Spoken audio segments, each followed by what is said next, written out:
Hello, everybody. It looks like we're all here. I'd like to welcome our Vice President today, who's overseeing this meeting. To start us off, I'll give our objective, and it is to discover the logistical, cultural, and economic viability of starting a new business venture in India. We've had a great team working on putting this together. As you can see on the slide, it's Devin, that's me, Stephanie, Jessica, Kyle, Enrique, Manuel, and Alina. And you can see their corresponding sections of data that they contributed. Alina will start us off with slide 2 and section 2. In this chart, we can see the comparison between the Hofstede 6 cultural dimensions for the US and India. What we found is in power distance, Indian workplaces accept hierarchy more strongly. That means that employees expect clear authority and directions. US managers in India should present with more formal leadership and respect hierarchical structures. Individualism, India is more collectivist, emphasizing family, community, and group loyalty. The US is more individualistic, valuing independence and self-reliance.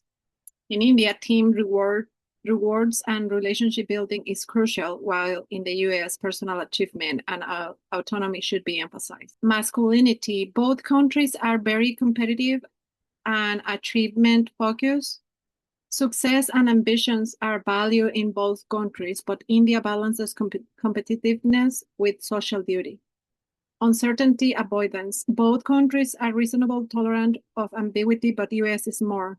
India values flexibility and adaptability. Long-term orientations. India is a culture that places more emphasis on patience and persistence in the long term. In India, plans must be made with the focus on sustainability and building relationships. Indulgence, the US values relaxation and personal freedom, while India leans toward restriction and duty. Our recommendations to minimize problems would be prepare managers to be aware of this difference and adjust communication accordingly, develop closer relationship with Indian counterparts before pushing for quick decisions, and leadership styles should be more formal and directive in India. Encourage participation in the US. Thank you, Alina. You can tell she worked really hard on putting her data together. This report, section 3, communication and planning culture. With respect to verbal communication, it goes without saying that English is the lingua franca of the business world. But for the sake of optimum mutual comprehension, proper language should be adopted, one that utilizes simple and brief sentences and never the jargon or slang. The tone and style adopted are generally soft and subdued, especially in the south and west of India. Communication is also indirect, attempting to preserve harmony and not conflict. Thus, a yes means that the other has heard, and only in very special situations is disagreement openly expressed. It is important, therefore, to avoid evasive answers such as "we'll think about it" or "this needs more study," which are normally code for no. Criticism or feedback that is negative should be delivered in private, sometimes through the services of a third party, so that the individual does not lose face. Nonverbal communication also plays a very important role. Indians use more extended gestures than most other Asian cultures, but physical contact is limited to handshakes, and these must be given using the right hand only, as the left hand is considered unclean. Direct eye contact is reserved primarily for equals. Finally, one must be careful with nods, which vary geographically. A head nod forward and back, like the Western no, can mean yes in southern India. Planning culture and deadline management follow codes. There can be a tendency for extensive delays in meetings, but visitors from abroad need to be punctual. Indians are likely to follow a polychronic work approach. This style is annoying to monochronic culture nations such as France, Germany, or the United States, which prefer a linear mode of addressing topics. In general, India requires subtlety, patience, and greater sensitivity to the unspoken. One must prefer the respectful, indirect mode of expression, work polychronically, and yield to a flexible understanding of time. Harmony and mutual respect, or FACE, are the underlying assumptions for all communication. Hi, my name is Manuel Ivo João, and I will be here today to talk about Section 4. Section 4 stands for Negotiation, International Business Style, and Strategy in India. India's business culture combined deeper rooted traditions with rapid modernizations, creating what we call today New India. In negotiation, international business styles and strategy in India about relationships, it is vital, but trust can now be established more quickly, often through digital platform. About direct communications, or I mean about communications, India has a direct communication. So active listening and asking clarifying questions is a key. Hierarchy is respected, but influence can come from expertise rather than position, especially in tech firms. Always defer to formal authority in decisions. Negotiations are fast-paced and often involve multiple topics at once. Price is still important, but total cost of ownership, including service, license, and post-sale support, is central. Ethics are critical. Implement a zero-tolerance policy, use modest decision-make, is deliberate and hierarchical, with contracts serving framework rather than final documents. Maintaining ongoing relationship is as important as the signed agreement. Finally, women in business are increasingly visible in leadership roles in India. Professional attire, etiquette, and awareness of culture's norms remain important for success.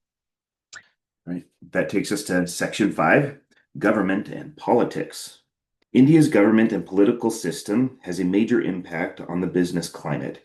Bureaucracy is complex and slow, particularly in negotiations involving government agencies. Using a local intermediary is essential to navigate the system and obtain necessary approvals. Corruption and ethical differences are prevalent. Politically sensitive topics such as nuclear capability, Pakistan relations, and Kashmir should be avoided to maintain an apolitical and professional relationship. Hiring a local legal professional is advised, but over-legalistic behavior, such as bringing lawyers to negotiations, can signal distrust. And that'll take us to section 6, which Alina will present for us. For the 12 economic freedoms, we can see in the table that India economic freedom overall scores 53 ranked most on free. The population in India is about 1.4 billion. The unemployment rate is 4.2%. The inflation is 5.4%. And the GDP is 14.6 trillion. It had a growth of 8.2% in 2023, and the 3-year average growth rate is 8.3%. Some of the risks we can see in the table is judicial effectiveness, government integrity, financial freedom, investment freedom, and labor freedom are most repressed. Foreign investors need to deal with the restriction on capital mobility and financial access constraints, raising entry expenses. But we can see also some stronger freedoms that means there are some opportunities. And in the opportunities field, we can see business freedom, tax burden, government spending, monetary freedom, and trade freedom, that they are abundant. Our recommendation would be utilize good legal advice and consider collaboration to avoid judicial and integrity threats, cultivate long-term employee relationships to minimize challenges rather than relying on mass recruitment, explore collaboration with local banks and access overseas finance in order to overcome national credit restrictions, and take advantage of the India's open trade and reforms that can help to boost operation in export-oriented sectors. Thank you, Alina. Now in section 7, the topic is business regulatory environment. The Doing Business data highlights 3 main areas of India's regulatory environment: starting a business, paying taxes, and contract enforcement. There are 190 different economies compared to each other in this data. First, starting a business ranks low at 136 out of 190. It takes 10 procedures and about 18 days with startup costs at 9.3% of income per capita. However, there's no required paid-in capital, which helps startups move faster. Second, taxes rank slightly better at 115 out of 190. Businesses pay monthly, which is manageable, but compliance takes over 250 hours a year. Taxes consume nearly half of profits, and the post-filing process is slow. Third, contract enforcement is a major weakness, ranking 163 out of 190. Disputes can take nearly 4 years to resolve at a cost of about 31% of the claim. In short, India's regulatory environment has hurdles, especially taxes and contract enforcement, but also has opportunities such as low entry barriers and no capital requirements. Success requires patience, strong planning, and local expertise. And from this point, I'll let Enrique take over, starting with Section 8. Go ahead, Enrique. Thank you, Devin. So we're going to go ahead here and talk about tariffs by the numbers and free trade agreements that India has currently in place. Tariffs by the numbers. India's most favored nation tariff rate is 15.9% with an average trade-weighted rate of 7.7%. India has entered a total of 13 free trade agreements. Most notably are their agreements with Japan, South Korea, Sri Lanka, Thailand, Mauritius, Australia, United Arab Emirates, and the United Kingdom. These agreements provide preferential market access and reduce tariffs. The implications here, it's important to understand that the tariff structure when importing into India, they are a member of the WTO, and as such offer consistent rates to all nations. Companies should research the tariff rates before entering products into their market. For foreign direct investment in India, India is now one of the world's top FDI destination, pulling in 57 billion last year, fifth globally, and third in India. It is in top 3 in India. The big driver is a shift from protectionism to pro-business reforms like Make in India and performance-linked incentives, which are drawing global clients into electronics, renewables, farms, infrastructure, and retails. India startup sends over 100 unicorn added to the monument. It is a large consumer market, and China's advantage make it central to the global supply chain structure. But challenges remain: regulatory surprise, land labor hurdles, bureaucracy, and structural rules. Still, India's democratic stability, English-speaking workforce, and structural partnership give it a strong edge. For global investors, India isn't just an option. It is the investment frontier of the decade. Okay, Jessica, go ahead and take it away. This is the India's growth rate. And in this slide, we'll see how India was increasing its economy over the years. Let's see just the last 5 years. In 2020 year, we can see how India decreases a little bit via 2.66. And in 2021, increases a lot with a 3.17. And in 2024, we have 3.91. We can see that this current year, India has a GDP for the fiscal year of this year estimated with a 2.20 US trillion of dollars. And they expect to reach a score of $5 trillion by 2027. That's a good goal. And we can see with this increase how the country was giving their best. India overtakes the United Kingdom to become the 5th largest economy in the first quarter of the fiscal year 2023 and continue this upward trajectory to surpass Japan in June of this year. We can see that India's economic is increasing a lot. That was great, Jessica. Thank you. Now we'd like to talk about India's currency. The Indian rupee has experienced fluctuations in the last 5 years and has lost value when compared to the United States dollar. The current exchange rate is 88.21 Indian rupee to 1 US dollar, as you can see by the chart that has declined over the last 5 years. Several factors have contributed to this decline. Monetary policy, including interest rate adjustments from the Reserve Bank of India, macroeconomic indicators, including GDP growth, unemployment rates, and trade balances, all play a role in determining the strength of the currency. Now that we have discussed many of the contributing economic factors in India, we'd like to present to you a few products for your consideration. Our first product is a portable water purifier straw. Unsafe water is still a major issue in rural and semi-urban areas, and it also affects travelers across the country. This straw provides a simple, clean, effective solution. What sets our product apart is that it will be Indian-made and affordable, which not only provides value, but also creates pride in using a homegrown product.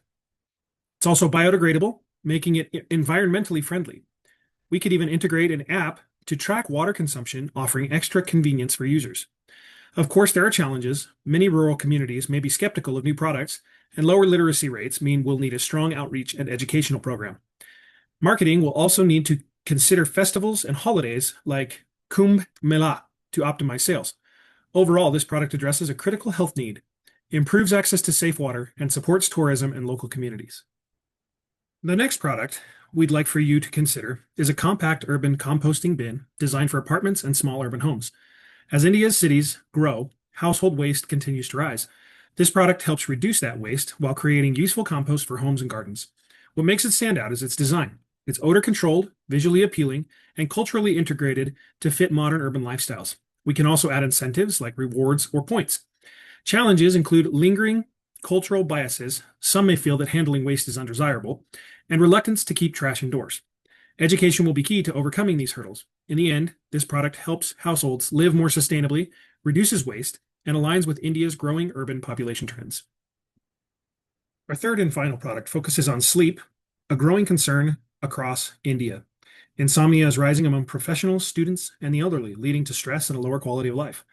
Our solution is Ayurvedic sleep support gummies. They are natural, tasty, sugar-free, and made with traditional Indian herbs. Modern packaging allows us to appeal to younger consumers while maintaining credibility in Ayurvedic wellness. There are challenges. Gummies are still a new delivery form for Ayurvedic remedies, so education will be necessary to build trust. We also need to avoid the perception that the product is too Western. Overall, these gummies provide a convenient, modern approach to an ancient wellness practice, supporting better sleep and overall health for consumers across India. We appreciate you taking the time to visit with us today. And if you have any further questions, now would be the time for those to come forward. Thank you so much.